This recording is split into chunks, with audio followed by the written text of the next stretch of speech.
విధేయత చూపిన వాడై తగ్గించుకొనెను. ఇక్కడ let this mind be in you which was also in the Messiah, in the Christ. క్రీస్తు యేసు కలిగి ఉన్న ఈ మనస్సు మీరు కలిగి ఉండండి. నేను అడుగుతాను మళ్ళీ వరుసగా అన్నిట్లో ఉన్న కామన్ పాయింట్ చెప్పాలి నాకు. ఫస్ట్ ఏం చూసాం?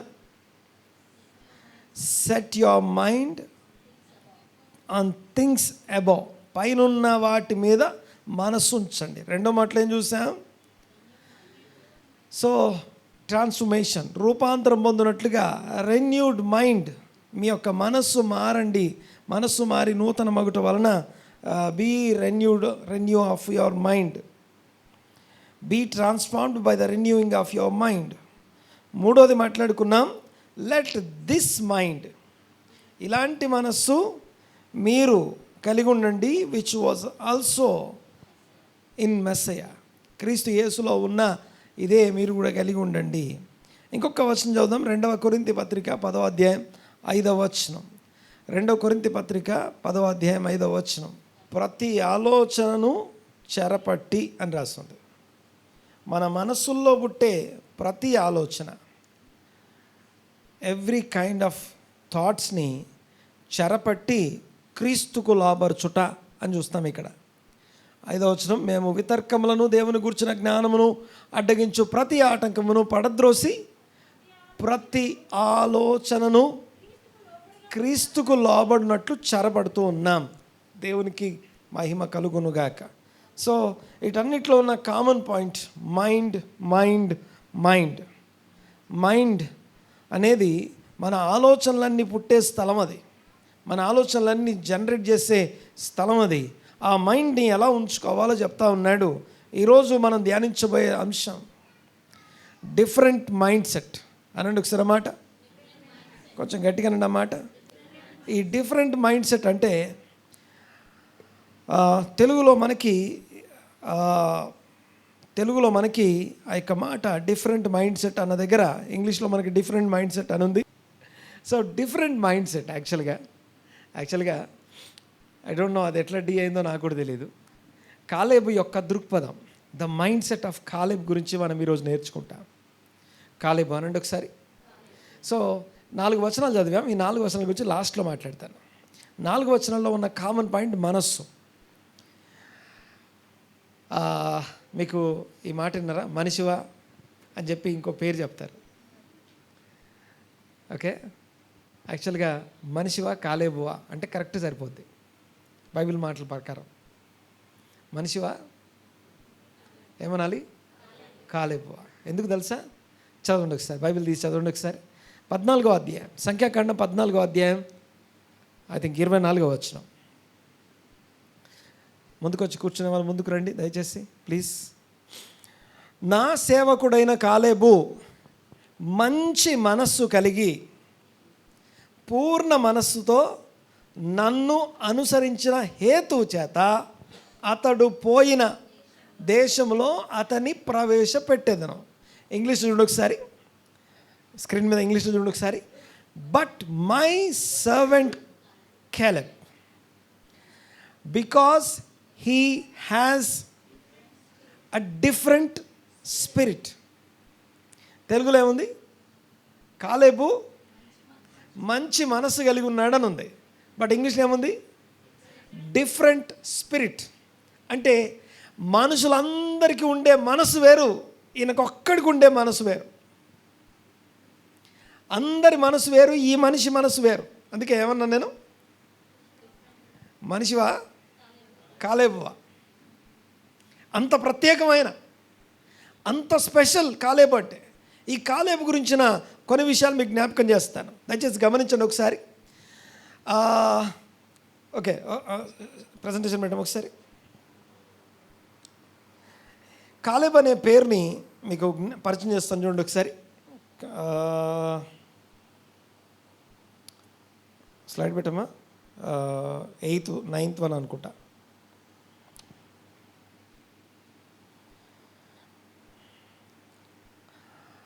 వేగు చూడ్డానికి 12 మంది వెళ్ళారు. వేగు చూడడానికి, కనాను దేశాన్ని ఎలా ఉందో చూడడానికి ఎంతమంది వెళ్ళారు? 12 మంది వెళ్ళారు. ఆ 12 మందిలో all 12 spies saw the same giants. అక్కడ ఉన్నటువంటి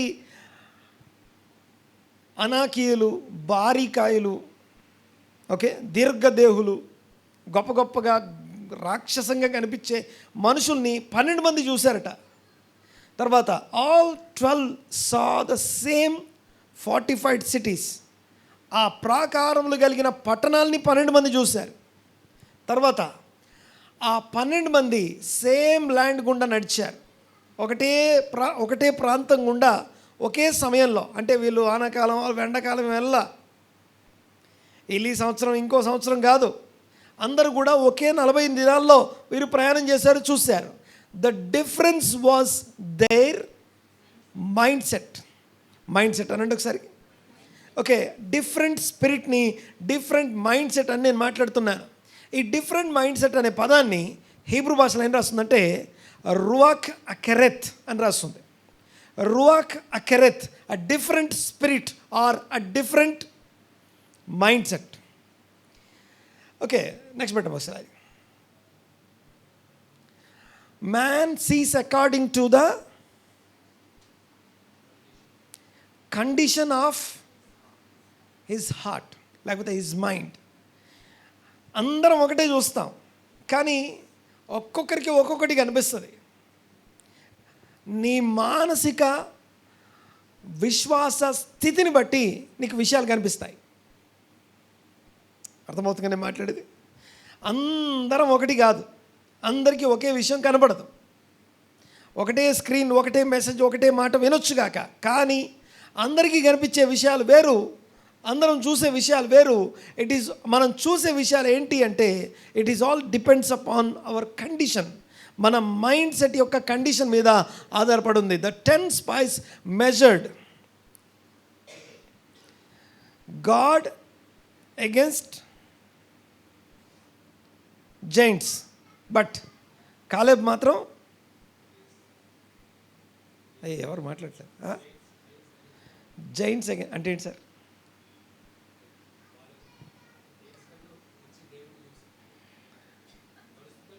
మీకు అర్థమైంది చెప్పండి.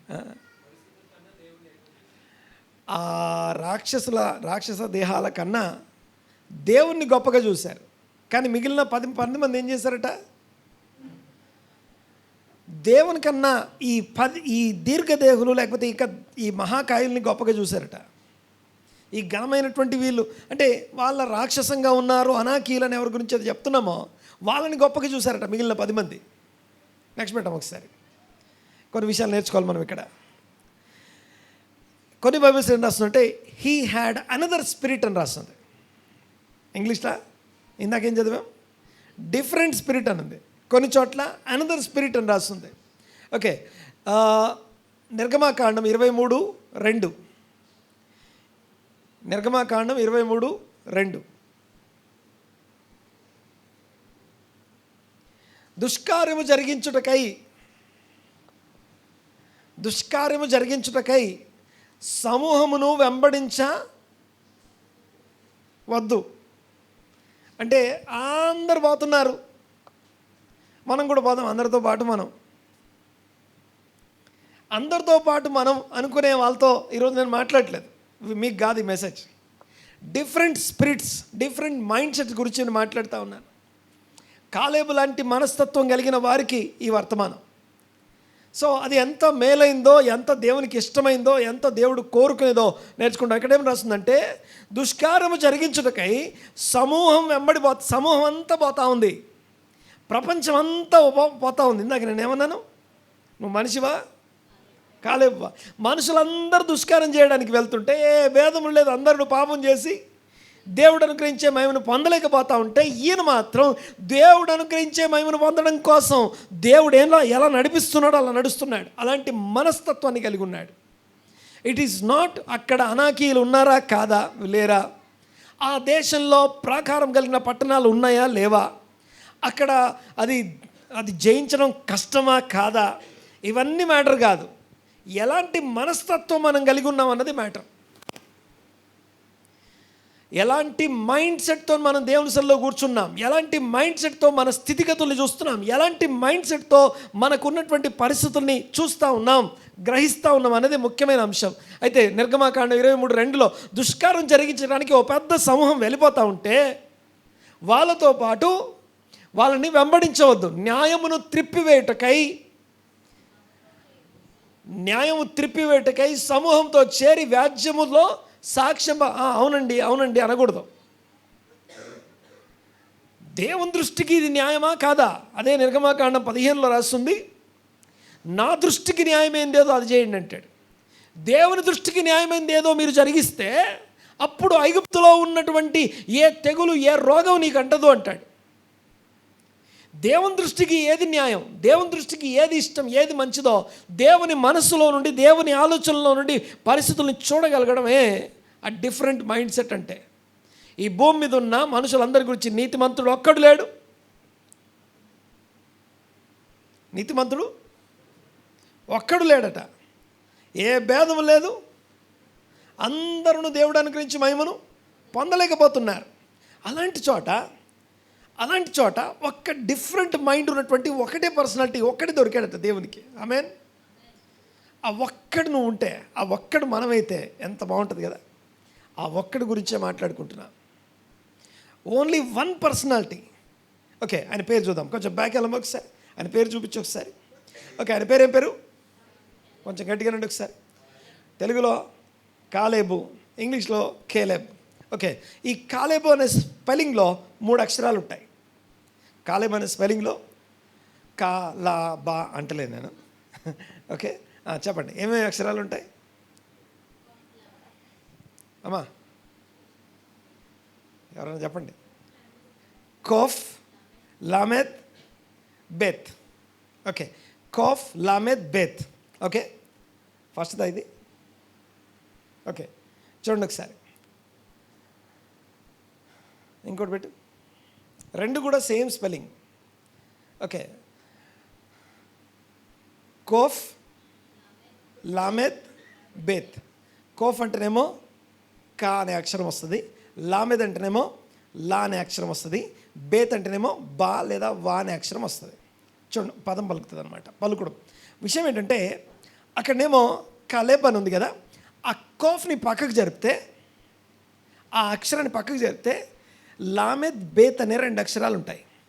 ఈ లామెద్ బేత్ అనే 2 అక్షరాలు కలిపితే ఏమొస్తుంది తెలుసా? లెవ్ అనండి ఒకసారి. లెవ్ అనే మాటకి అర్థం ఏంటంటే హార్ట్ అని అర్థం, గుండె అని అర్థం, హృదయం అని అర్థం, మనస్సు అని అర్థం. ఓకే, అనండి ఒకసారి. లెవ్ అనండి ఒకసారి గట్టిగా, కొంచెం గట్టిగా. లెవ్ అంటే హార్ట్. కిలెవ్ అంటే అర్థం ఏంటంటే హృదయముతో అని అర్థం. హీబ్రూ భాషలో కిలెవ్ అంటే హృదయముతో అనుసరించాడట. అందుకని తెలుగులో ఏం రాస్తుంది? ఇంకోటి, బైబిల్లో పేరు చెప్పబడిందంటే it is not just a name, it is a character. మీకు ఎవరి గురించి అన్న రాస్తుంది అంటే, వాళ్ళ పేరు రాస్తుందంటే అది పేరు కాదు, అది క్యారెక్టర్, వాళ్ళ గుణం. అది వాళ్ళు ఏమై ఉన్నారో తెలియజేస్తుంది. గమనించండి ఒకసారి. కిలెవ్ అనే మాటకి హృదయముతో అని అర్థం. తర్వాత చూడండి ఒకసారి. ఓకే, దాన్ని ఇంకొక ఎలా డివైడ్ చేస్తారంటే కోల్ లెవ్ అనండి ఒకసారి గట్టిగా. ఓకే, సో కా లా రెండో పక్కన, లా బా రెండో ఒక పక్కన. ఓకే, ఈ చివరికి ఉంది కదా. కోల్ లెవ్ ఓ పక్కన, లెవ్ బెత్ ఇంకో పక్కన. లెవ్ బెత్ అంటే అర్థం ఏంటి?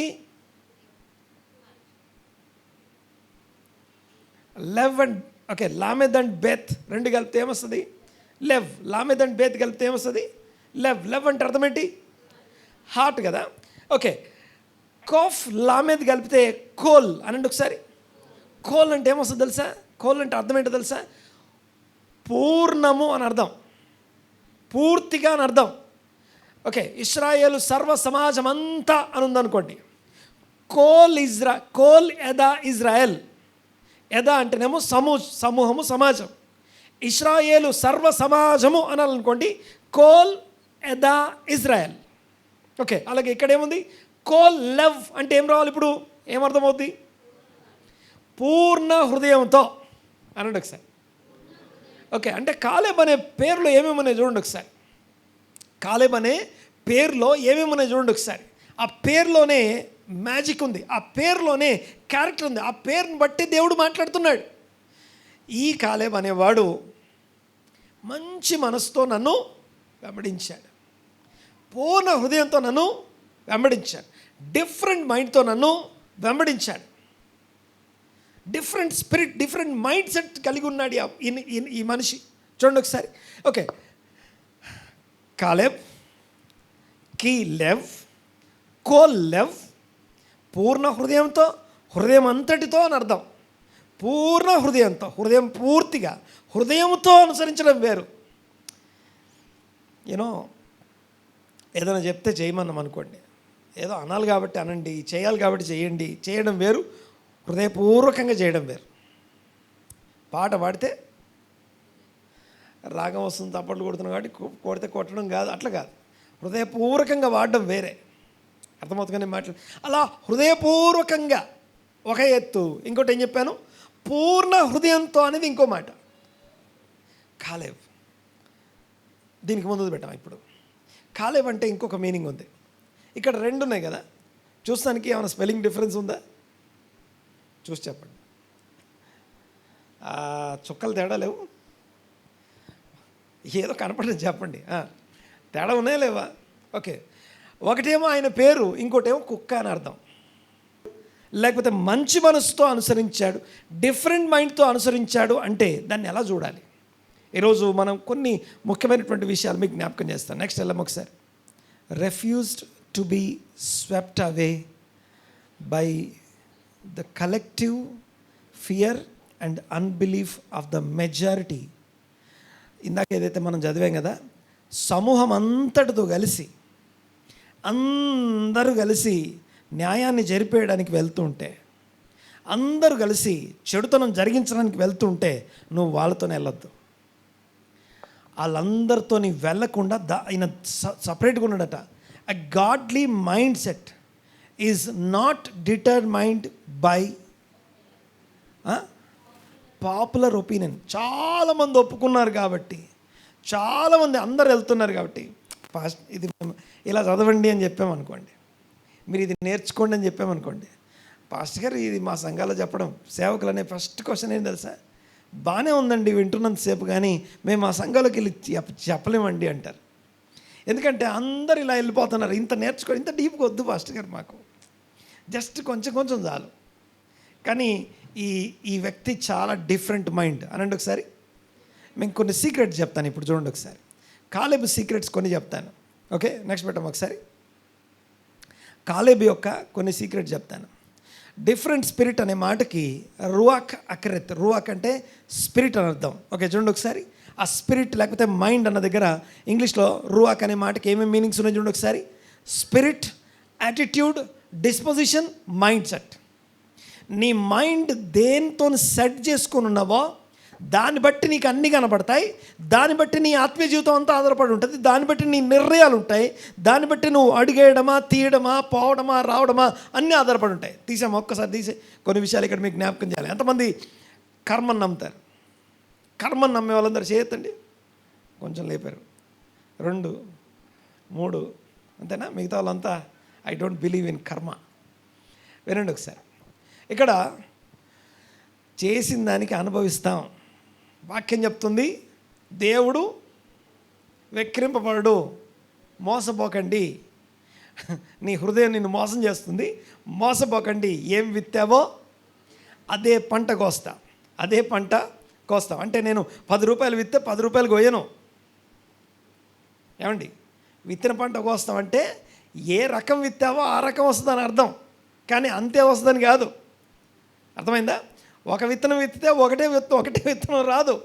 1 కిలో రైస్ నువ్వు విత్తితే, 1 కిలో రైస్ నువ్వు విత్తితే, మన దేశం మన ల్యాండ్ ప్రకారం మాట్లాడితే 150 కిలోల రైస్ రిటర్న్ వస్తాయి.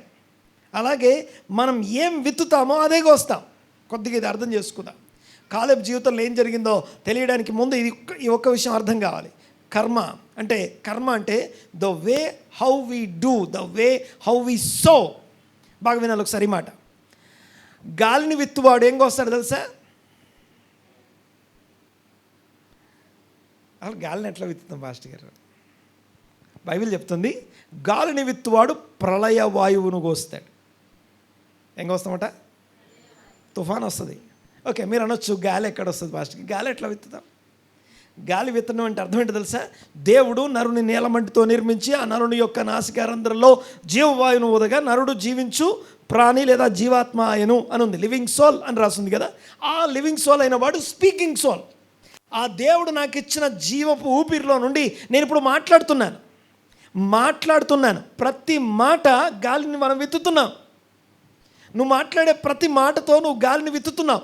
అలాంటి చోట నువ్వు సనిగావనుకో, అంతెందుకండి, ఏమనకు, ఊరికే ఇదిగో కొంచెం నీళ్ళు అన్నం అనుకోండి, ఇది తెచ్చి ఇక్కడ పడేసి అనుకుంటూ పోయినాం అనుకో, దాన్ని గాలిని విత్తడం అంటారు. గాలిని విత్తే ఏమవుద్ది? ప్రళయం. బైబిల్ ఉందన్నమాట, నేను సొంతంగా ఏం చెప్పట్లేదు. హోషేయ గ్రంథం 8వ అధ్యాయం 7వ వచనం తీయండి ఒకసారి. హోషేయ గ్రంథం 8వ అధ్యాయం 7వ వచనం. రెడీగా ఉన్నారు? వారు గాలిని విత్తి ఉన్నారు గనుక ప్రళయ వాయువును, కొంచెం ఎక్సైటింగ్ వినండి, గాలిని విత్తి ఉన్నారు కనుక ప్రళయ వాయువు వారికి కోత అగును. చాలు తీసేమా, ఇంక అంతకంటే ఎక్కువ చదవద్దు అక్కడ. సో గాలిని విత్తడం అంటే అర్థం ఏంటో చెప్తున్నాను. సనగడం, గొనగడం, ఏదన్నా మనం చేస్తున్నామంటే మనము సనుగుతున్నాం, గొనుగుతున్నాం, లేకపోతే ఈసడించుకుంటున్నాం, లేకపోతే చీ అంటున్నాం. నువ్వు అనే ప్రతి దానికి, ప్రతి నెగిటివ్ నీ నిశ్వాసకి యూ హ్యావ్ టు రీప్, దాన్ని పంటకు వస్తా. మోసపోకుడి, దేవుడు వెక్కిరింపబడు మనుషుడు ఏం విత్తుతాడో అదే పంటని మల్టిప్లైడ్ హార్వెస్ట్ తీసుకుంటాడు. ఏ పంట, ఏ విత్తనం విత్తామో అదే రకం పంటని మల్టిప్లై అయినాక హార్వెస్ట్ తీసుకుంటాను ఖచ్చితంగా. అయితే పాయింట్ ఏంటంటే, ఇశ్రాయేలు ఐగుప్తు దేశం నుంచి బయటికి వచ్చారు. ఐగుప్తు దేశం నుండి బయటికి వచ్చారు. ఈ బయటికి వచ్చిన ఇశ్రాయేలు ఎవరైతే ఉన్నారో, వీళ్ళు సీనాయి కొండ దగ్గరికి చేరుకోవడానికి 50 రోజులు పట్టింది. సీనాయి కొండ చేరుకోవడానికి 50 రోజులు. 50 రోజుల తర్వాత మళ్ళీ బంగారు దూడ పాపం 40 రోజులు మోసే కొండ మీద గడపడం, మళ్ళీ బ్రతిలాడుకోవడం, అలా 3 సార్లు మొత్తానికి పైనుంచి కిందికి దిగి వచ్చిన తర్వాత ప్రత్యక్ష గుడారం కట్టడం. రెండోసారి పస్కా పండుగ అంటే ఐగుప్తులో పస్కా పండుగ ఆచరించిన తర్వాత నెక్స్ట్ ఇయర్ అదే సీనాయి కొండ దగ్గర వారు నూతన మందిరం ఎస్టాబ్లిష్ అయిన తర్వాత పస్కా పండుగ ఆచరిస్తున్నారు. అర్థమవుతుందని మాట్లాడేది. ఈ పస్కా పండుగ ఆచరించే టైంకి 1 year పట్టింది. ఓకే, ఐగుప్తు నుంచి బయలుదేరిన ఇశ్రాయేలు సీనాయి కొండ దగ్గరే సెటిల్ అయ్యి అన్ని రకాలుగా వాళ్ళు ఒక రాజ్యంగా ఫామ్ అయ్యి ఒక ఆర్డర్, ఒక లా అండ్ ఆర్డర్, లేకపోతే ఒక నియమావళి క్రిందికి, ధర్మశాస్త్రం కిందికి రావడానికి 1 year పట్టింది. దేవుని మందిరం ఎస్టాబ్లిష్ అయింది. ఇప్పుడు 1 year అయిన తర్వాత తిరిగి బయలుదేరడం మొదలుపెట్టారు. వారి తిరుగు ప్రయాణం అంటే ఎక్కడికి తిరుగు ప్రయాణం? ఇప్పుడు ఎక్కడికి వెళ్ళాలి? సియోన్ నుంచి కనాన్, ఐగుప్తు నుంచి ఎక్కడికి? కనాన్కి బయలుదేరారు. ఆ కనాన్కి వెళ్ళే ప్రయాణంలో 1 year గడిచిపోయింది. ఇప్పుడు ఈ 1 year అయిన తర్వాత వాళ్ళు ఎంత దూరం వచ్చారంటే ఇంకొక 11 రోజుల్లో, ఎన్ని రోజుల్లో? ఎంత? 11 రోజుల్లో ఎక్కడికి పోవచ్చిల్లు? కనాన్లోకి అడుగుపెట్టొచ్చిల్లు. 11 రోజుల్లో కనాన్లో అడుగు పెట్టడానికి సిద్ధంగా ఉన్న టైంలో అప్పుడు ఇక్కడ 2 రాస్తున్నాయి. ద్వితీయోపదేశకాండం 1వ అధ్యాయం, సంఖ్యాకాండం 13వ అధ్యాయం, 2 పక్కన పెట్టి తర్వాత చదువుకోండి. ఓకే, సంఖ్యాకాండంలో ఏం రాస్తుందంటే, 13వ అధ్యాయంలో ఏం రాస్తుందంటే, దేవుడట మోషేని పిలిచి 12 మందిని పిలుచుకొని 12 మంది ప్రధానుల్ని సెలెక్ట్ చేసి ఆ దేశాన్ని వేగు చూడడానికి పంపించమని చెప్పాడట. ఎంతమంది? 12 మందిని సెలెక్ట్ చేయాలి. ఆ కనాను దేశం ఎన్ని రోజుల్లో పోదాం అక్కడికి? Just 11 days డిస్టెన్సే. 11 రోజులు ప్రయాణం చేస్తే ఖచ్చితంగా మనం ఎక్కడికి వెళ్తాం?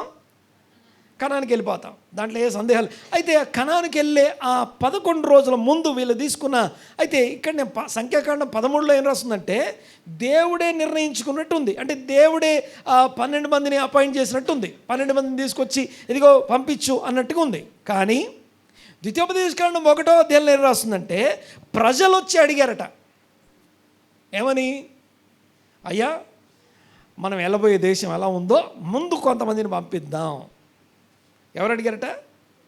ప్రజలు అడిగారట. సో అదంతా డీటెయిల్స్లోకి వెళ్ళట్లేదు, కానీ ఈ ప్రజలు అడిగితే అది మోషే దృష్టికి మంచిగా అనిపించిందట.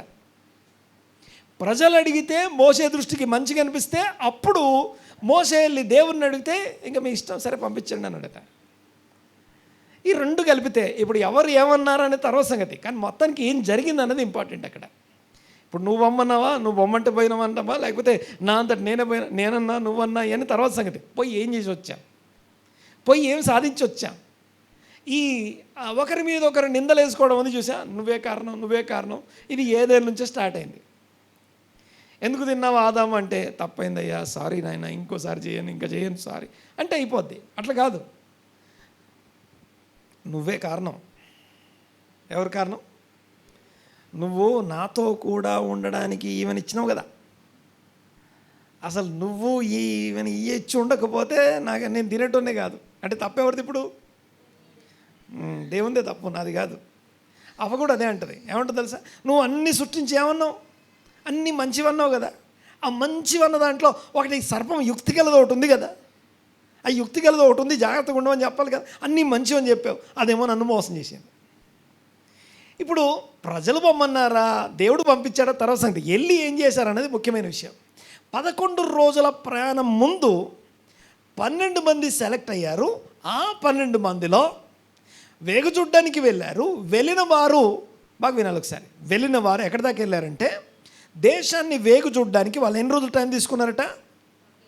40 రోజులు సమయం పట్టింది. 40 రోజులు దేశాన్ని చూశారు వాళ్ళు. దేశాన్ని తిరిగి వచ్చారు, చూసి వచ్చారు. బాగా వినాలి ఒకసారి. ఆ దేశమంతా తిరుగుతున్న సందర్భంలో ఆ దేశమంతా సంచరించి ఇక దక్షిణానికి వెళ్ళారు. దక్షిణానికి వెళ్ళిన తర్వాత వాళ్ళు ఆ టైంలో, అది ద్రాక్ష కోత సమయం. ఏ సమయం అది? వీళ్ళు ఆ దేశాన్ని సంచరించిన టైంలో హార్వెస్ట్ ఆఫ్ గ్రేప్. వీళ్ళు వచ్చేటప్పుడు ఏం చేశారంటే ఒక ద్రాక్ష ఎన్ని తెచ్చారు చెప్పాలి? ఎన్ని తెచ్చారు వాళ్ళు?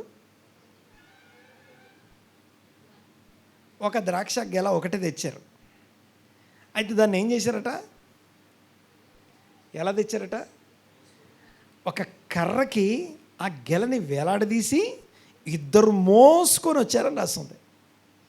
అంటే మహాకాయ ద్రాక్ష గెల, ద్రాక్ష గుత్తి తెలుగులో, అదొక మహా ఉందన్నమాట.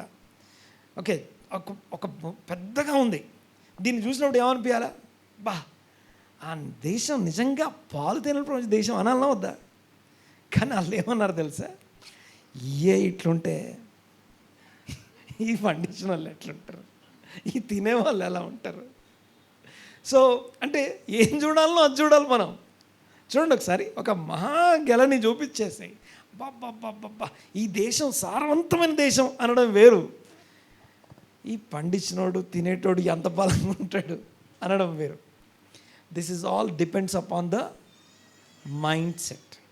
మన మైండ్ సెట్ని బేస్ చేసుకొని ఉంటుంది. సో లాస్ట్లో ఆ మోటివేషనల్ మెసేజ్ లాస్ట్లో చెప్తాను. ఓకే, మైండ్ సెట్ మోటివేషన్ లాస్ట్లో మాట్లాడుకో. ముందు వీ నీడ్ టు అండర్స్టాండ్ అక్కడ జరిగిన విషయం ఒకటి తెలియాలి మనకి. కాలేబు ఎందుకు డిఫరెంట్ స్పిరిటో తెలియాలి, సీక్రెట్ తెలియాలి. అందరూ చూడండి, నేను ఒక్కడ ఎందుకు చూస్తున్నాడు అంటే ఆయన చేసిన పని అలాంటిది. అది చూడండి ఒకసారి. అయితే ఆ ప్రయాణంలో వెళ్తున్నప్పుడు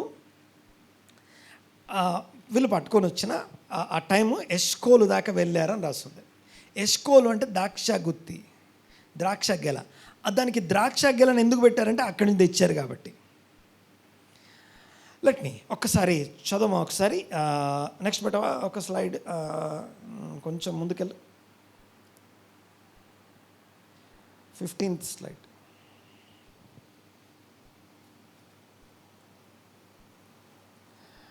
పదమూడో అధ్యాయం 21 వస్తుంది, చదవండి ఒకసారి. సంఖ్యాకాండం 13:21. వారు వెళ్ళి సీను అరణ్యము మొదలుకొని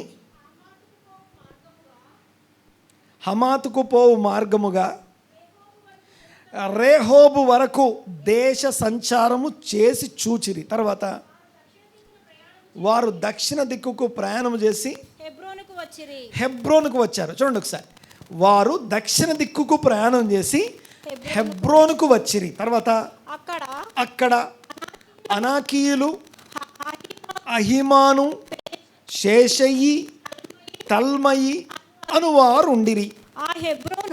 ఆ హెబ్రోను ఐగుప్తులోని సోయను కంటే 7 ఏళ్లు ముందుగా కట్టబడెను.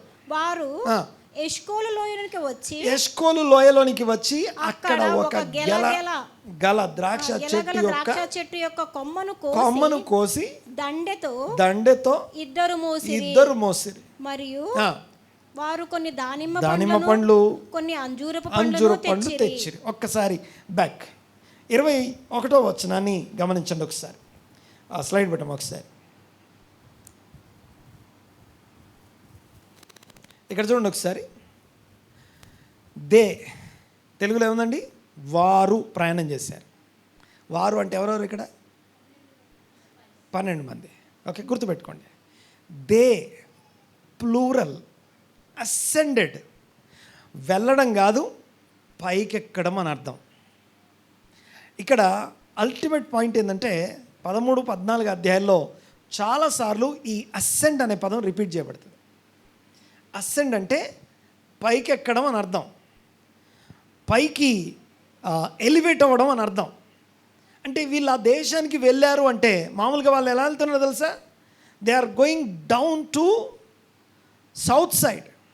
వాళ్ళు వెళ్ళేదేమో సౌత్ సైడ్ వెళ్తున్నారు, దక్షిణ దిక్కుకి వెళ్తున్నారు. కానీ ఏమనుంది ఇక్కడ? అసెండెడ్, పైకి ఎక్కుతున్నారట. ఎందుకంటే ఆ దక్షిణ దిక్కులోనే యెరూషలేం పట్టణం ఉంది కాబట్టి. ఓకే, మీరు ఒకవేళ ఇజ్రాయెల్ దేశం వెళ్ళారనుకోండి, ఇజ్రాయెల్ దేశానికి వెళ్ళట్లేదు మీరు. ఇజ్రాయెల్ దేశానికి అసెండ్, ఆలియా అంటారు, పైకి ఎక్కడం అంటాం. దేవాలయానికి నడుచుకుంటూ వెళ్ళాం, దేవాలయానికి ఎక్కి వస్తాం. అంటే మన స్పిరిచువల్ స్టేటస్ని రోజు మాట్లాడే మాటలు, రోజు చేసే పనులు, రోజు జీవించే జీవితం కాకుండా ఇంకొక లెవెల్కి అసెండ్ చేయకుండా దేవుని ఉన్నత స్థలానికి చేరుకోలేం మనం. గమనించాలి. పదే ఈ అసెండ్ అనే పదం పదే రిపీట్ అవుతాయి. తెలుగులో మనకు కనబడదు అది, కానీ అసెండ్ అనే మాట చాలా గొప్పది. ఓలా అంటాం. ఈ అసెండ్ అనే పదం నుంచే దహన బలి అనే పదం కూడా వస్తుంది, పైకి ఎక్కడం అని అర్థం. సరే, they ascended and spied out the land from the wilderness of Zin. సీను అని అర్థం, సీను అరణ్యం ఉంది కదా, Zin to the expanse of Rehov. తర్వాత till they approached to Hamath. తర్వాత నెక్స్ట్ అమ్మా ఇక్కడ చూడండి ఒకసారి. అండ్ దే అంటే సీను అరణ్యం దాకా వెళ్ళినప్పుడు దే. ఓకే, ఆ రెహోవ్ వరకు వెళ్ళినప్పుడు దే. ఎంతమంది? 12 మంది. కానీ they ascended in the south and దక్షిణ దిక్కుగా వెళ్ళి అండ్ హీ ఒక్కడే, అండ్ హీ ఒక్కడే. ఇది మనం ట్రాన్స్లేట్ చేయలేం. అతడు ఒక్కడే అరైవ్డ్ అట్ హెబ్రోన్. హెబ్రోన్కు ఒక్కడే వెళ్ళాడు. ఎందుకు అంటే అమ్మ తీసేమా, టోటల్ ప్రయాణంలో 12 మంది వెళ్తున్నారు. ఇక్కడికి వెళ్ళారు, వెళ్తున్నారు, ఎక్కుతున్నారు. బట్ ఒక ప్లేస్ దగ్గరికి వచ్చిన తర్వాత హెబ్రోన్కు మాత్రం హీ ఒక్కడే వచ్చాడు. వై? ఎందుకు ఒక్కడే వచ్చాడు తెలుసా? నెక్స్ట్ స్లైడ్ పెట్టాము ఒకసారి. ఏమంటే అర్థమవుతుంది నేను మాట్లాడేది? పాలు తేనెలు ప్రవహించే దేశాన్ని వేగు చూడ్డానికి వెళ్ళిన 12 మందిలో ఇది యెహోషువ గ్రంథం 14వ అధ్యాయం 13వ వచనం. తెలుగులోనే ఉంది, చదివేస్తాను చూడండి ఒకసారి. యెఫున్నె కుమారుడైన కాలేబు ఇశ్రాయేలీయుల దేవుడైన యెహోవాను అనండి గట్టిగా.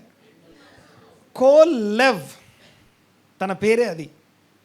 కోల్ లెవ్, నిండు మనసుతో పూర్ణ హృదయంతో అనుసరించువాడు గనుక యెహోషువ అతన్ని దీవించి అతనికి హెబ్రోనును స్వాస్థ్యముగా ఇచ్చను. కాబట్టి హెబ్రోను ఎపున్నే అను కెనజీయుని కుమారుడైన కాలేబునకు నేటి వరకు స్వాస్థ్యముగా ఉన్నది. అయితే రీజన్ ఏంటంటే పూర్వము ఈ హెబ్రోనుని ఈ కాలేబు తీసుకోక ముందు పూర్వము హెబ్రోను పేరు ఏం పేరట? కిర్యత్ అర్బా అనంటే ఒకసారి. కిర్యత్ అంటే సిటీ, పట్టణం. అర్బా అంటే ఒక పర్సన్, ఒక వ్యక్తి పేరు. చూడండి ఒకసారి, కిర్యత్ అర్బా. అర్బా అనాకీయులలో గొప్పవాడు. ఓకే, అంటే అప్పుడు దేశం యుద్ధం లేకుండా నెమ్మదిగా ఉండేది. ఓకే, ఇప్పుడు తీసేయండి అమ్మా. ఏమర్థమైంది మీకు? ఓకే, ఇందాక చదివిన దాంట్లో ఏమని చదివాం? ఇక్కడ దాకా అందరూ ప్రయాణం చేశారట. వాళ్ళు అని ఉంది. వారు ప్రయాణం చేశారని ఉంది. కానీ హెబ్రోన్ దగ్గరికి వచ్చేసరికి ఎంతమంది చేరుకున్నారట? ఒక్కడే. హెబ్రోన్కి వెళ్ళాడంటే అక్కడ ఏం ఖాళీగా ఉంటుంది అనుకుంటారా? హెబ్రోన్ అనే పేరు పెట్టకముందు ఏం పేరట? కిర్యత్ అర్బా. కిర్యత్ అంటే సిటీ, అర్బా అంటే పర్సన్, ఎవరైనా. అనాకీయులు అనండి ఒకసారి. అనాకీయులు అంటే ఎవరు? ఆ జైంట్స్ అని అర్థం. ఆ పేరుకి అర్థమే జైంట్స్. అంటే గొప్ప గొప్ప రాక్షసాకారాల్లోకి అత్యంత గొప్పవాడు ఎవరు అంటే అర్బా. ఈ అర్బా అనేవాడు దీన్ని కట్టించి అక్కడే ఉన్నాడు. ఇంకో విషయం చెప్పనా? ఇక్కడ దాకా వెళ్ళినప్పుడు అన్నీ చూస్తూ ఉన్నారు, అక్కడ దాకా వెళ్ళినప్పుడు అన్నీ చూస్తున్నారు. అందరికీ మూలమైనటువంటి ప్లేస్ ఈ గొప్ప గొప్ప పట్టణాలు, ఈ ఎష్కోలు, ఇవన్నీ తినే వాళ్ళందరూ, ఈ మహాకాయులైన వాళ్ళు ఎక్కడ ఉంటారంటే హెబ్రోన్లో ఉంటారు అని చెప్పి వీళ్ళు అక్కడే ఆగిపోయారు. ఈయన ఒక్కడే హెబ్రోన్ దాకా వెళ్ళొచ్చాడు. నాకు ఇంకోటి చెప్పండి, హెబ్రోన్కి ఎందుకు వెళ్ళాలి? అనాకీని చూడడానికి వెళ్ళాడా? హెబ్రోన్లో ఇంకేమైనా ఉందా మనకు తెలిసి? హెబ్రోన్లో మనకు తెలిసి ఈ అనాకీలు కాక ఇంకేమైనా ఉందా అక్కడ? చెప్పాలి. హెబ్రోన్లో ఏముందో తెలుసా?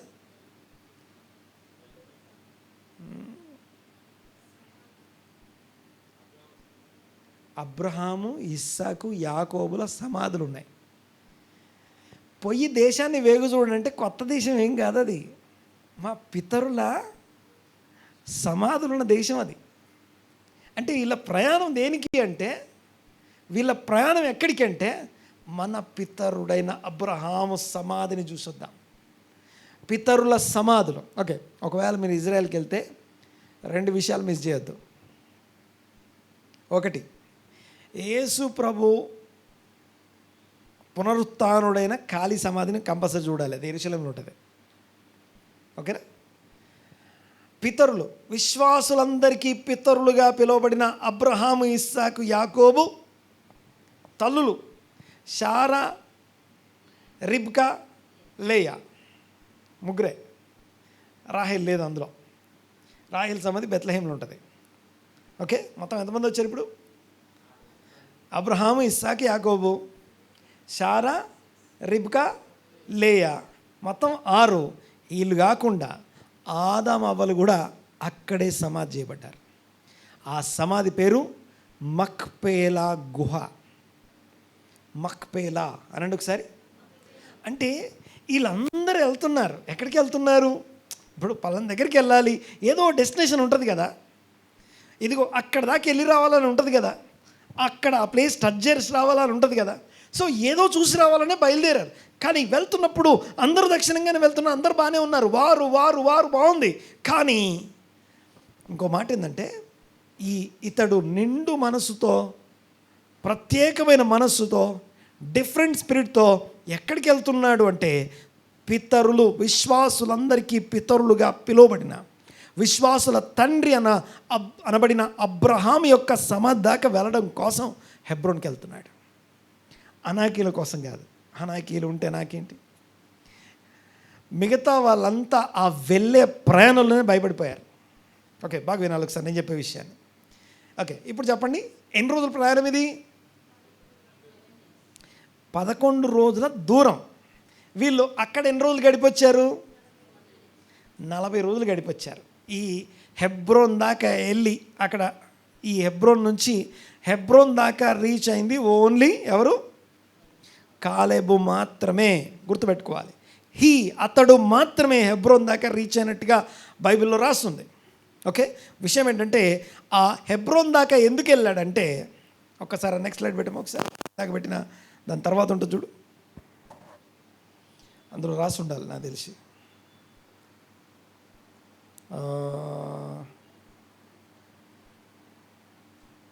ఓకే, ఇప్పుడు వద్దులేండి, తీసామా. సో విషయం ఏంటంటే అక్కడ సమాధి అంటే ఎప్పుడైనా గుర్తుపెట్టుకోవాలి. వాట్ ఈజ్ సమాధి?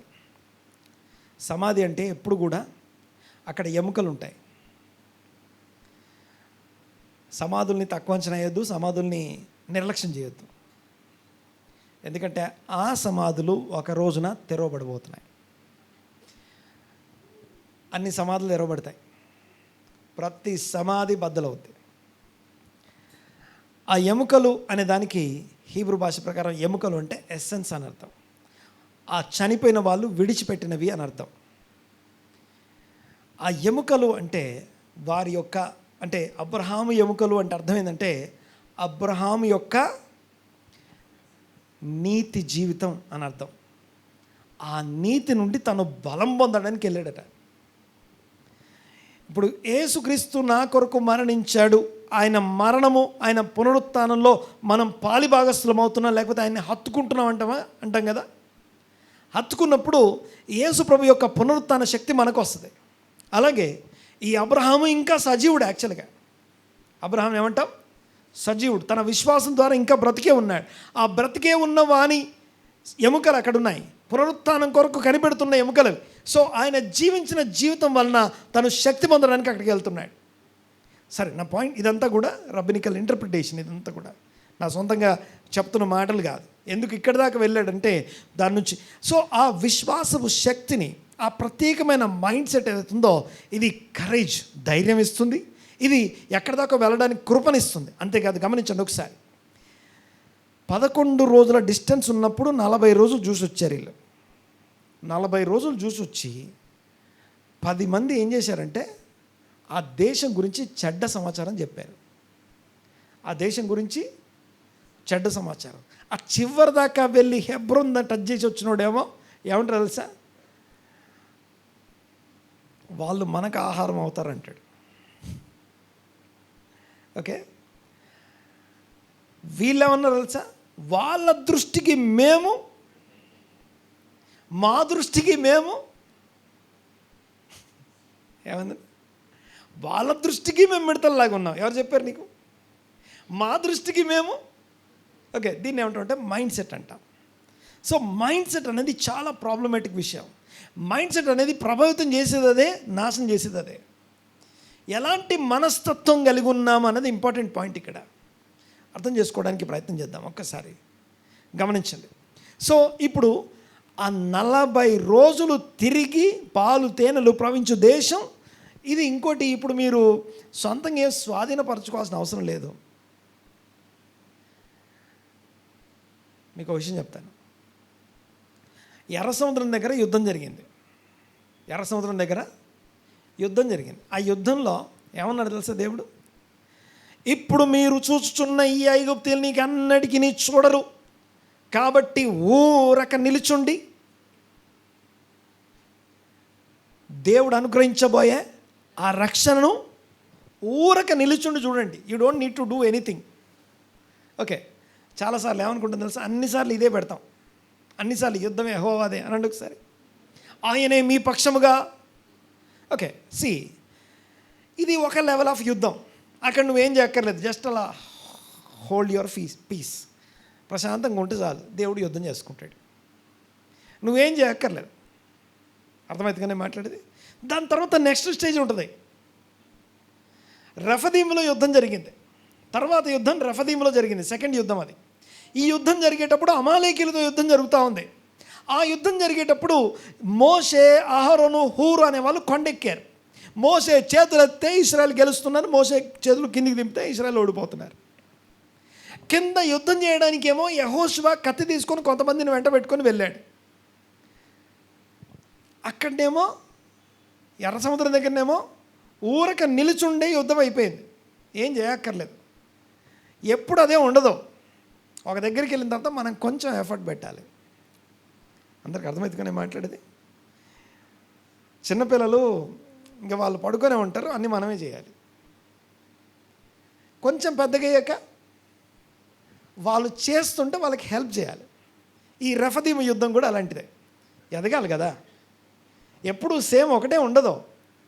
ఇప్పుడు వీళ్ళకి చెడ్డ సంవత్సరం ఎందుకు వచ్చిందంటే, చెడ్డ సంవత్సరం ఎందుకు వీళ్ళకి ఆ దేశం నచ్చలేదు అంటే, ఇప్పుడు ఇక్కడ అరణ్యంలో ఉన్నాం, ఫ్రీగా మన్నా వస్తుంది, విత్తక్కర్లేదు, కొయ్యక్కర్లేదు, రోజు మన్నా వస్తుంది, మంచి భోజనం ఉంది, తర్వాత మంచి ప్రొటెక్షన్ ఉంది, రాత్రి అగ్నిస్తంభం, పగలు మేఘస్తంభం ఉంది, చల్లగా ఉంది, వాతావరణం బాగానే ఉంది, బట్టలు కొనుక్కోక్కర్లేదు, షాపింగ్లు అక్కర్లేదు, చెప్పులు కొనుక్కోలేదు, షాపింగ్ ఎక్కర్లేదు, చెప్పులు పాతకి అయిపోవట్లేదు, అరిగిపోవట్లేదు, మనతో పాటు అవి పెరుగుతున్నాయి, వస్త్రాలు. కానీ అక్కడికి పోయిన తర్వాత మనం విత్తుకోవాలి, అక్కడ మనం వ్యవసాయం చేయాలి, అక్కడ మనం పని చేయాలి. ఇప్పుడు ఇక్కడ ప్రధానం, అక్కడ పోయిన తర్వాత ఇదే ప్రధానత్వం ఉంటుందో ఉండదో, ఇవి వాళ్ళ భయాలు. అర్థమవుతుంది నేను మాట్లాడి చూడండి ఒకసారి. మొదటి యుద్ధం ఏమో ఊరిక నిలుచుండి యుద్ధం చేసినా దేవుడు యుద్ధం చేస్తాడు, నువ్వు ఊరుకుంటే చాలు, నువ్వు సైలెంట్గా ఉంటే చాలు, ఆయన యుద్ధం చేస్తాడు. రెండో యుద్ధంలో నీ పని నువ్వు చేయాలి. నీ పని నువ్వు చేస్తుంటే అప్పుడు కూడా యుద్ధం ఎలా జరిగింది, మరి ఎలా గెలిచావు నువ్వు అంటే నేను కత్తితో గెలిచాను అనడానికి వీల్లేదు. దేవుడే యుద్ధం జరిగించాడు, యెహోవా నిస్సి అని రాసి ఉంటుంది అక్కడ. ఓకే, మోసే చేతులు ఎత్తే ఇశ్రాయేల్ గెలిచారు, మోసే చేతులు దించితే ఇశ్రాయేల్ ఓడిపోయారు. అంటే దేవుని సన్నిధిలో చేతులు ఎత్తేవాడు ఎత్తుంటే యుద్ధం చేసేవాడు గెలుస్తాడు. యుద్ధానికి కనీసం నిలబడు, యుద్ధ సన్నద్ధులై నిలబడాలి. కనీసం మినిమం ఏదో ఒక ఎఫర్ట్ పెట్టాలి అక్కడ. అది చిన్నపిల్లల స్థాయి, అంటే అత్యంత శిశువు స్థాయి నుండి పిల్లల స్థాయికి వచ్చాం. ఇప్పుడు మూడోది అసలైన యుద్ధం. ఇప్పుడు ఇక్కడ పోయింది కూడా, ఇక్కడ కూడా వెళ్ళి ఎదురు చూసే యుద్ధం కోసమేగా. ఏది ఆ కనానుకి వెళ్ళి యుద్ధం చేసి దాన్ని స్వాధీనపరచుకోవాలి కదా. అక్కడ యుద్ధం చేయాలంటే అక్కడ పెద్ద పెద్దోళ్ళు ఉన్నారు. మొదటి యుద్ధంలో దేవుడు సహాయం చేశాడు, గెలిచాం, అసలు ఏ ఎఫర్ట్ పెట్టలేదు. రెండో యుద్ధంలో కొంచెం ఎఫర్ట్ పెట్టాం, దేవుడు సహాయం చేశాడు, గెలిచాం, బాగానే ఉంది. మరి మూడో యుద్ధంలో ఈసారి మనమే అన్నీ చేసుకోవాలి తెలుసా. అంటే లిటరల్గా దేవుణ్ణి పవర్లెస్గా, దేవుణ్ణి శక్తిహీనుడిగా చూస్తున్నారు వాళ్ళు. దేవుడు తోడై ఉంటాడో లేదో అని డౌట్తో చూస్తున్నారు. ఓకే, ఆ ఎర్ర సముద్రం దగ్గర సనిగిన సమయం, ఈవెన్ ఇక్కడ అమాలేకీలు వచ్చి యుద్ధం చేసేటప్పుడు కూడా కారణం ఏంటంటే దేవుడు మాతో ఉన్నాడో లేదో అనే సందేహం. ఇప్పుడు కూడా దేవుడు మాతో ఉంటాడో లేదో, వీళ్ళని గెలుస్తామో లేదో. సముద్రం పక్కకు జరిగినప్పుడు వీళ్ళంతా అనేదేమో కాలేబ్ మనస్తత్వం. మిగిలిన వాళ్ళ మనస్తత్వం ఏంటంటే సమస్యను చూసి భయపడుతున్నారు. ఒకసారి ఆ స్లైడ్ పెట్టమ్మా ఒకసారి.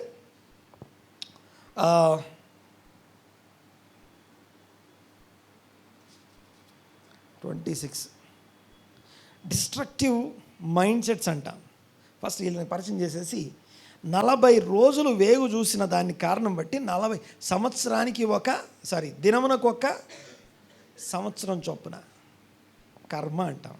ఏమంటుందని డెస్టినేషన్ ఇంకొంచెం 11 రోజుల డెస్టినేషన్ కాస్త ఎన్ని సంవత్సరాలు అయింది ఇప్పుడు? 40 సంవత్సరాలు. చూడండి ఒకసారి, ఎన్ని సంవత్సరాలు? చాలాసార్లు మన మైండ్ సెట్తోనే కోల్పోతామని. మన మైండ్ సెట్తోనే మన డెస్టినేషన్ ఇంకొంచెం అవతల జరుగుద్ది.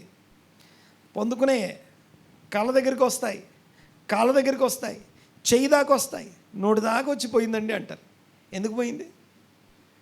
Because of your mind set. దేవునికి స్తోత్రం కలుగునుగాక. సో ఈ డిస్ట్రక్టివ్ మైండ్ సెట్ని ఒక్కసారి చూపిస్తాను చూడండి ఒకసారి. మొదటిది 13వ అధ్యాయం 33వ వచనంలో, వీఆర్ లైక్ గ్రాస్ హాపర్స్, మేము మిడతల్లాగా ఉన్నాం అన్నారు. దీన్ని ఏమంటారంటే విక్టిమ్ మెంటాలిటీ అంటాం. అనండి ఒకసారి, కొంచెం గట్టిగా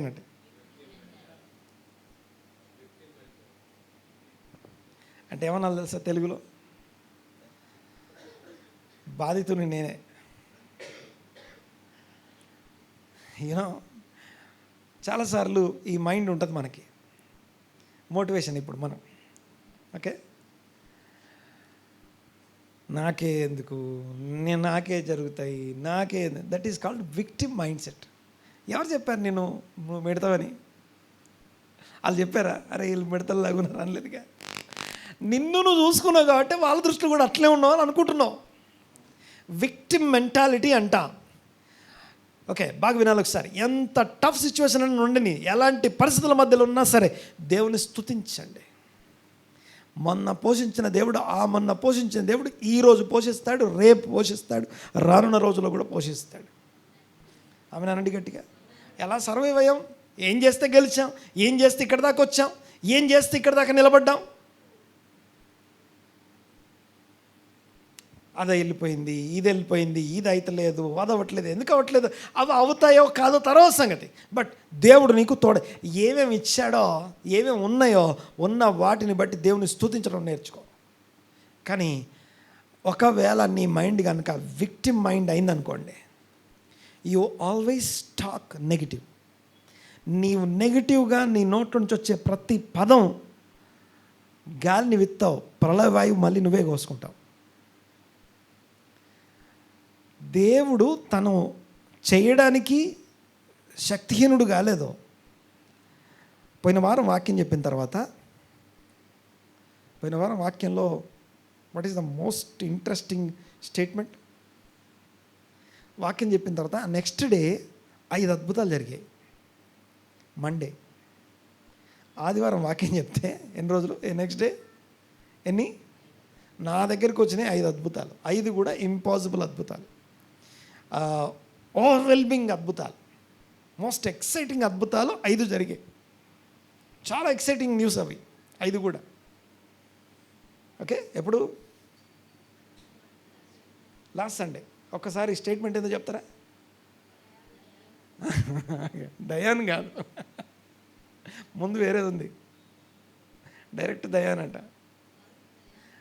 బరుక్ Dayan హాయమెత్. Okay, so direct Dayan ఒకటి గుర్తుపెట్టుకున్నా.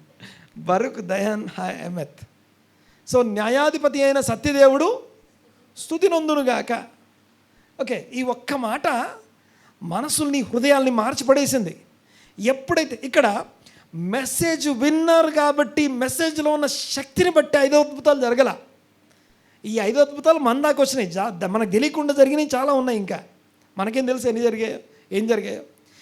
మెసేజ్లో శక్తి కాదు, ఆ శక్తి మన జీవితాల్లోకి రావడానికి ఎవరి హృదయం అయితే తెరుచుకున్నారో, ఎవరి హృదయం అయితే రెస్పాండ్ అయిందో, వాళ్ళ విశ్వాసమును బట్టి వాళ్ళ అద్భుతాన్ని వాళ్ళు రిసీవ్ చేసుకున్నారు. అద్భుతాలు చేసే దేవుడు ఇంకా అలాగే ఉన్నాడు. ఇక్కడ ఒక మాట చెప్పాలి. రిలీజియన్, మతం అంటే ఏందో చెప్తాను నేను ఒకసారి, కొద్దిగా ఇది అర్థం కావాలి. అప్పుడు అద్భుతం జరిగిందంట, మళ్ళీ ఈ వారం కూడా అద్భుతం జరగాలి నాకు అని చెప్పి. ఓకే, నేను మీకు చెప్తాను ఒకసారి. ఇక్కడ 10 డబ్బాలు లెక్క పెట్టండి. 10 టైల్స్ లెక్క పెట్టి, ఒక్కో టైల్లో అడుగులు వేసుకుంటా నేను ప్రేయర్ చేస్తాను, మీరు వెళ్ళాలని చెప్తా. ప్రతి వారం మీరు వెళ్ళేటప్పుడు 1 2 3 4 10 స్టెప్స్ వేసి వెళ్ళండి అని చెప్తా. మీకు అద్భుతం జరుగుద్దని చెప్తా.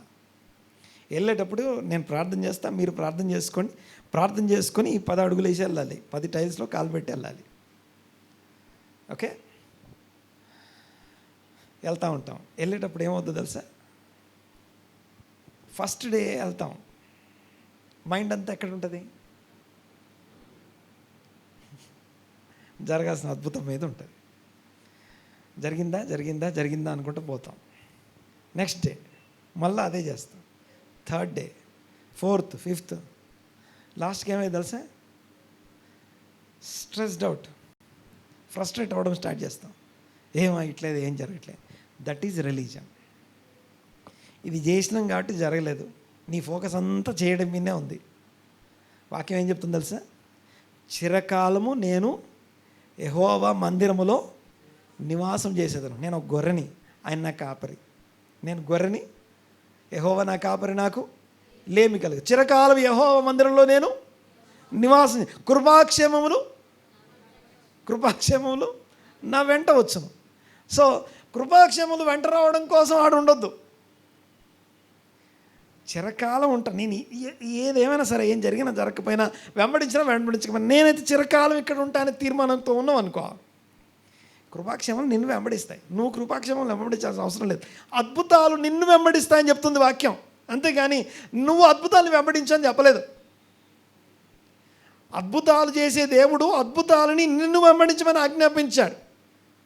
మీరు వెళ్ళి సువార్తను ప్రకటించండి. వాక్యం ప్రకటిస్తూ ఉంటే, వాక్యం వెళ్తూ ఉంటే, వాక్యాన్ని నమ్మేవాళ్ళు నమ్ముతూ వెళ్తుంటే, వాక్యాన్ని స్థిరపరచడానికి సూచక్రియలు, మహత్కార్యాలు, అద్భుతాలు వారిని వెంబడించను, వారిని ఫాలో అవుతాయి. కానీ మనకు తెలుసా, ఇది అన్ని వాగ్దానాలు, దేవుడు, భక్తి ఇలా ఉండగా రిలీజియస్గా ఓ రోజు చేస్తాం, చేసింది కరెక్టే ఉంటుంది, తప్పేం లేదు. కానీ ఆ చెయ్యడము చేయకపోవడం అనే ఒక ఆచారానికి అలవాటు పడతాం కదా. విన్నామా, వినలేదా, అయిందా, కాలేదా, ఇవన్నీ దీన్ని రిలీజియన్ అంటాం, మతం అంటాం దాన్నే. కానీ దేవుడు మన నుంచి కోరుకునేది అది కాదు. నువ్వు చేసావా లేదా కాదు, నువ్వు నాతో ఉన్నావా లేదా, ఎంత క్లోజ్ అయ్యావు దేవునికి. దేవుని వాక్యం యొక్క ఉద్దేశం దేవునికి క్లోజ్ అవ్వడం కోసం. వినండి ఒకసారి, విక్టిమ్ మైండ్ సెట్ అనండి ఒకసారి. ఈ విక్టిమ్ మైండ్ సెట్ అనేది ఎంతసేపు ఏం చేస్తుందంటే, ఐఎమ్ ద విక్టిమ్, నాకు ఒక్కడికే అవుతాయి అన్నీ, నాకే అవుతాయి అన్నీ. నీకు తెలియదు అసలు విషయం ఏం తెలుసా, అలా అనుకొని దట్ ఈజ్ మైండ్ సెట్. ఇప్పుడు ఈ వాక్యం నీకు అర్థమైతే బ్రేక్ యువర్ థాట్స్. ఫస్ట్ మాటలు చదివాను చూసారా, పుట్టిన ప్రతి ఆలోచనను చెరపట్టి క్రీస్తుకు. ఓకే, విక్టిమ్ మైండ్ నీ దగ్గరకు వచ్చి you are the victimized personality అని చెప్పింది అనుకో, I don't tolerate, I don't accept this mind, ఈ థాట్ నేను యాక్సెప్ట్ చేయను, దాన్ని చెరబట్టి క్రీస్తుకు లోబర్స్, ఐఆమ్ ఇన్ క్రైస్ట్ అని చెప్పగలగాలి. ఆమె అనండి గట్టిగా, విక్టిమ్ మైండ్ సెట్. నెంబర్ 1, వాళ్ళని వాళ్ళు మేము మిడతలు అన్నారు, మేము మిడతల్లాగా ఉన్నామని వాళ్ళు చెప్పుకున్నారు. ఎవరు అనలేదు, ఎవరు అనకముందే నువ్వు అనుకుంటున్నావు. ప్రాబ్లం అన్నోళ్ళది కాదు, అనుకున్నోళ్ళది కాదు. బాగా వినా ఒకసారి, ఒకవేళ నిజంగానే మీరు మిడతలని ఎవరైనా అన్నారని అనుకుందాం, అరే మిడత నువ్వెంత అన్నాడు అనుకుందాం. అయినా సరే వాళ్ళు అన్నదాన్ని బట్టి కాదు, నిన్ను నువ్వు ఏమనుకుంటున్నావు అన్న దాన్ని బట్టి నువ్వు అవుతావు. ఒకసారి చూపించాం అది. ఇక్కడ ఒక ఈ మోటివేషన్ మాట్లాడుకొని ముందుకు వెళ్ళిపోతాం. Number 1, victim mindset. Before the enemy defeated them, they defeated. ఎవడో మనల్ని ఏం చేయక్కర్లేదు, మనల్ని మనమే చేసుకుంటాం, మనది మనమే తవ్వుకుంటాం, మన దాంట్లో మనమే పడిపోతాం.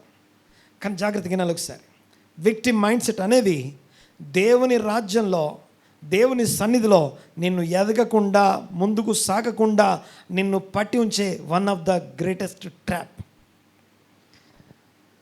ఆ ట్రాప్లో పడ్డంతసేపు నువ్వే కొట్టుకో, నీకే నష్టం, మనమే నష్టపోయేది. నెక్స్ట్ పెట్టాం ఒకసారి, సెకండ్ 1.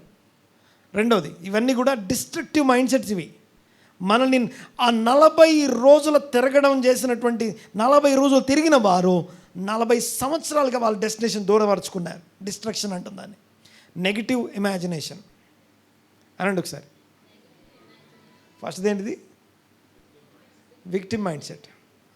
నేను విక్టిమా, నన్ను నేను విక్టిమ్ మైండ్స్గా చూసుకుంటున్నానా? జస్ట్ రాసి పెట్టుకోండి, ఆలోచించండి ఒకసారి. Am I victimised my self, నన్ను నేను విక్టిమ్గా చూసుకుంటున్నానా? ఎవ్వరూ మనల్ని ఓడించకముందే మనకు మనమే ఓడిపోతాం ఫస్ట్. నెంబర్ 2, రెండోది నెగిటివ్ ఇమాజినేషన్. ఎవరేమనలే, మనమే అజంప్షన్ అంటాం. ఏమంటారు దాన్ని? ఊహించుకోవడం. We assume whatever we want. ఏం కావాలన్నా ఊహించుకోవచ్చు. ఆ ఊహించుకునే దాంట్లో మంచి ఏం ఊహించుకో, మళ్ళీ ఎంత చెత్త ఊహించుకోవాలో అంత చెత్తగా ఊహించుకుంటాం. సో మేము మరి ఇంకేం దొరకలేదా? మిడతలతో పోల్చుకుంటున్నారు, ఇంకే జీవి దొరకలేదా? మిడతలు అని, మేము మిడతల్లాగా ఉన్నామంటాడు. నెక్స్ట్ పెట్టమా ఒకసారి, అదే చూపించాం మళ్ళీ ఒకసారి. ఈ నెగిటివ్ మైండ్ సెట్ చూడండి ఒకసారి.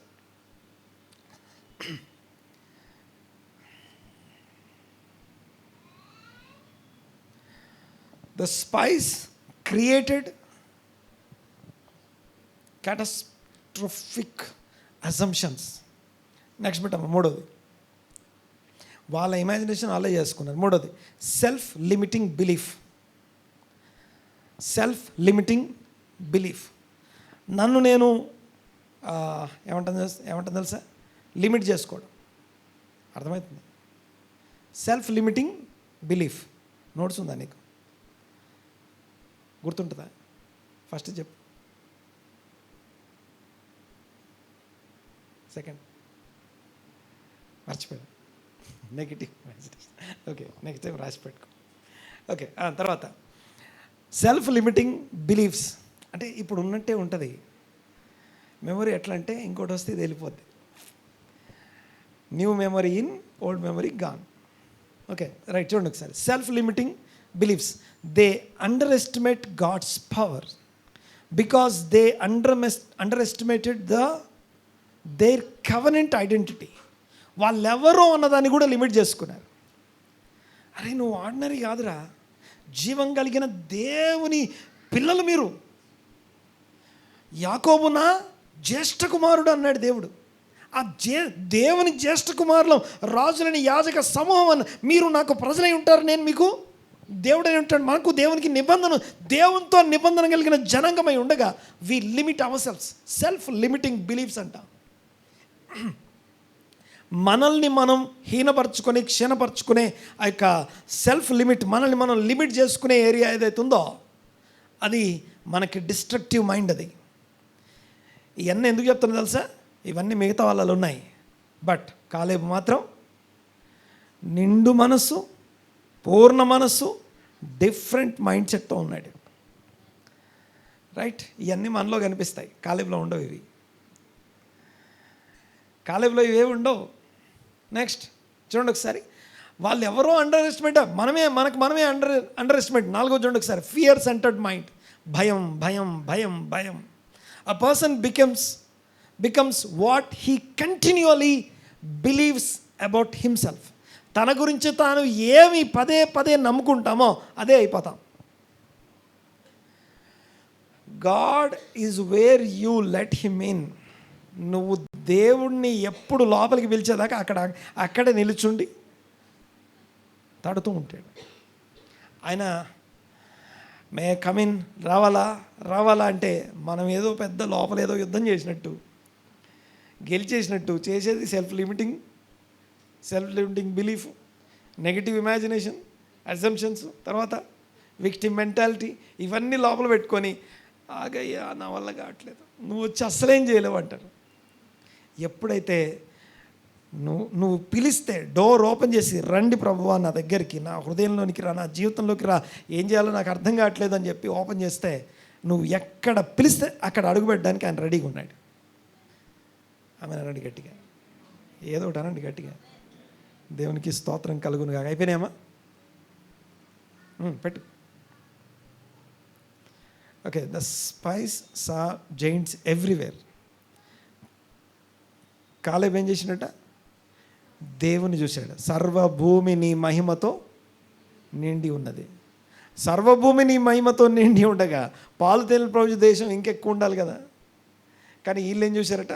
ఎక్కడ చూసినా అనాకీయులే ఉన్నారండి, ఎక్కడ చూసినా రాక్షసులే ఉన్నారండి, దుర్మార్గులు రాక్షసులే ఉన్నారు, అందరు దొంగలే అండి, అందరు మోసం చేసేవాళ్ళే. What fils the mind eventually governs the life. నీ హృదయంలో ఏవైతే నింపుకుంటావో అవే నిన్ను పరిపాలించడం మొదలు పెడతాయి. భయాన్ని నింపుకో, భయం పరిపాలిస్తుంది. అసహనాన్ని నింపుకో, అసహనం నిన్ను పరిపాలిస్తుంది. A fear centred mind creates పెరాలసిస్ని క్రియేట్ చేస్తుంది. నెక్స్ట్ అమ్మా, అయిపోయిందా? Done, thank you. So Caleb ఏమన్నారు? కాలేబు డిఫరెంట్ మైండ్ సెట్ కలవాడు. లేచిన పడదాం ఒకసారి. ఆ డిఫరెంట్ మైండ్ సెట్తోని అనాకీయులు ఇక్కడ ఉన్నారు అని తెలిసి కూడా, అనాకీయుల్లో గొప్పవాడైన అర్బా అనేవాడు ఇక్కడ ఉన్నాడని తెలిసినా కూడా, అది హెబ్రోను కిర్యత్ అర్బా. హెబ్రోన్ అనండి ఒకసారి. హెబ్రోన్ అంటే మీనింగ్ ఏం తెలుసా? హీబ్రూలో హెబ్రోన్ ఏమంటారు? ఇవన్నీ రేపు మళ్ళా అదేంది నెక్స్ట్ వీక్ క్విజ్ పెడతారు, దానికోసం ప్రిపేర్ అవుతారు. మళ్ళీ అప్పుడు మాత్రం గెలుస్తారు, మళ్ళీ తర్వాత మర్చిపోతారు. ఆ క్విజ్లో ఆన్సర్ చెప్పడానికి మాత్రం. హెబ్రోన్ ఏమంటారు హీబ్రూలో? హెబ్రోన్ అనండి ఒకసారి. హెబ్రోన్, సిహెచ్, హెబ్రోన్. కా ఒత్తు కాకి హా ఒత్తిచ్చి పలకాలి, హెబ్రోన్. ఓకే, సో ఈ హెబ్రోన్ ఏదైతే ఉందో ఆ హెబ్రోన్ యూనో హీబ్రూలో ఫ్రెండ్ని కెవెర్ అంటాం. కెవెర్ అంటే friend, fellow brother, fellowship. Hebron అనే మాటకి ఫెలోషిప్, స్నేహితుల సహవాసం అని అర్థం. ఎవరి సహవాసం? లేకపోతే ప్రియుల సహవాసం, ప్రియమైన సహవాసం అని అర్థం. ప్రియమైన దేవుని సంగమా అన్నాం అనుకోండి, ఒకరికి ఒకరు ప్రియులు, వారందరూ దేవుని ప్రియులు. ఆ ప్రియుల సహవాసాన్ని హెబ్రోన్ అంటాం. అది ఇప్పుడు హెబ్రోనేమో, బట్ ఆ హెబ్రోను అనాకీల చేత బంధించబడింది. అన్నీ బాగానే ఉంటాయి. యూనో మనకున్న మైండ్ సెట్ ఏంటంటే we are accountable to direct God only. We are accountable to direct God. ఎవరు వద్దు, ఎవరికి రిపోర్టింగ్ అక్కర్లేదు. మా స్పిరిచువాలిటీ గురించి ఎవరు మనల్ని అడగొద్దు, లెక్కలు అడగొద్దు. ఓకే, ఇది మన మైండ్ అది. కానీ అసలు విషయం ఏంటంటే కోరాహు మైండ్ సెట్ అంటాం దాన్ని. నెక్స్ట్ వీక్ మాట్లాడుకుంటాం దాని గురించి. కోరాహు యొక్క మైండ్ ఏంటంటే నన్ను ఎవరు అడగకూడదు, మధ్యవర్తి ఎవరు వద్దు, మాకు డైరెక్ట్ దేవుడు, నేను అంతే, నేనే పరిశుద్ధిని, నేనే యాజకుని. సో ఇది మనకున్న పెద్ద సమస్య. కానీ హెబ్రోన్ అంటే సహవాసము అని అర్థం. సహవాసంలోకి మనం ప్రవేశించడం. సహవాసంలోకి ప్రవేశించడానికి కిరియత్ అర్బా అంటే సిటీ ఆఫ్ జైంట్స్ని దాటి రావాలి. ఆ జైంట్స్ని దాటడానికి ఆ జైంట్స్ పేరు ఏం పేరంటే మనకున్న ఎవ్రీ రాంగ్ మైండ్ సెట్. అవే జైంట్స్, మనకున్న పెద్ద యుద్ధాలు. కణాన్ని జయించడం అంటే అక్కడే ఉంటుంది. సమాధానకరమైనటువంటి పట్టణంగా మన జీవితం, మన పట్టణాలు మారాలంటే ముందు ఆ పుట్టే ప్రతి ఆలోచన క్రీస్తుకు చెరపట్టవలసిన బాధ్యత మన మీదనే ఉంది. మన మైండ్ సెట్ మన చేతుల్లో ఉంటుంది. నీ జీవితంలో ఎప్పుడు చూడని మిరాకిల్ చేయడానికి దేవుడు రెడీగా ఉండొచ్చు, కానీ మైండ్ సెట్ మాత్రం నువ్వే మార్చుకోవాలి. హృదయమును కలవరపడనీయకుడి అంటే నీ చేతిలో ఉంది. ఓకే, హృదయమును నీ హృదయం కలవరపడడం నీ చేతుల్లోనే ఉంది. ఇక victim mind set, fear centred, లేకపోతే ఇవన్నీ నెగిటివ్గా ఉంటామా, లేదా దేవుడు నా జీవితంలో కూడా ఇలా ఉన్న నన్ను కూడా ఒక సాక్ష్యంగా వాడుకుంటాడు. Every bad opportunity, every bad position అదొక ఆపర్చునిటీ ఫర్ ద టెస్టిమనీ. తలలోంచి కళ్ళు మూసుకొని దేవుణ్ణి అడుగుదాం ఒకసారి. పరమ తండ్రి, మహోన్నతుడా, కృపగల దేవా, మీకు వందనాలు. స్తోత్రం నాయన. మరొకసారి మీ సన్నిధిలో ఏకీభవించి ఆరాధించడానికి, ప్రార్థించడానికి, ఇదిగో వాక్యమును ధ్యానించడానికి కృపనిచ్చినందుకు మీకు వందనాలు. ఇంతవరకు విన్న వాక్యము మా హృదయాల్లో స్థిరపరచండి. మా ఆలోచనలు, మా తలంపులు, ఇదిగో తలంపు పుట్టక ముందే దాన్ని మొత్తం ఎరిగిన వారు మీరు. ఇదిగో దాన్ని పూర్తిగా గ్రహించిన వారు.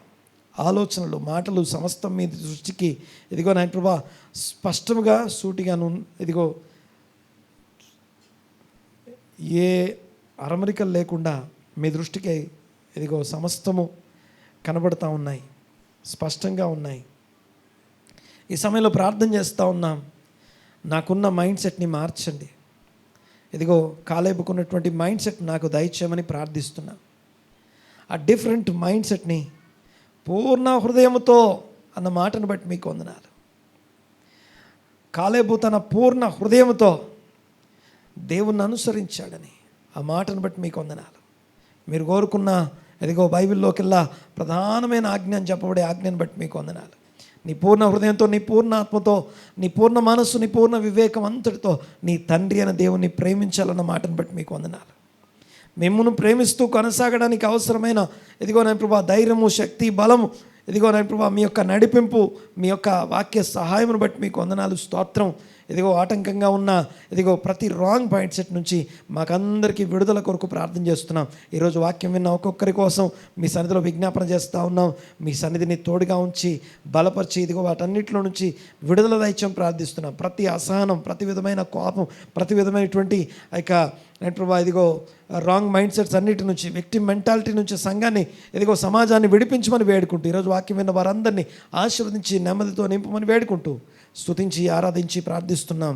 ఇదిగో ఈ క్రీస్తు గొప్ప నామన ఎవరెవరు ఇబ్బందులతో ఇదిగో ఇరుకులతో కష్టంతో ఇదిగో సమస్యతో ఇక్కడ అడుగుపెట్టారో పోయిన వారం వాక్యం ద్వారా దర్శించారు. అనేక అద్భుతాలు సంఘంలో జరిగించారు. ఈరోజు కూడా ఈ విన్న వాక్యం ప్రతి ఒక్కరి యొక్క హృదయాలను మీ తట్టు తిప్పి ప్రతి ఒక్కరి హృదయంలోని ఇదిగో దేన్ని చెరపట్టాల్సి ఉందో, ఎటువైపు మనం హృదయం తిప్పాల్సి ఉందో, ఇదిగో దేవునితో సహవాసంకి ఆటంకంగా ఉన్న ప్రతి అంశాన్ని అధిగమించడానికి అవసరమైన కృప ప్రతి ఒక్కరికి అనుగ్రహించండి. మీరే తోడై ఉండి ఆశీర్వదించమని వేడుకుంటూ నెమ్మది సమాధానంతో ప్రతి ఒక్కరిని నింపుమని వేడుకుంటూ స్తుతించి ఆరాధించి ఈ ప్రార్థన అడిగి బ్రతమాలు వినంతో వేడుకుంటున్నాము తండ్రి. ఆమేన్.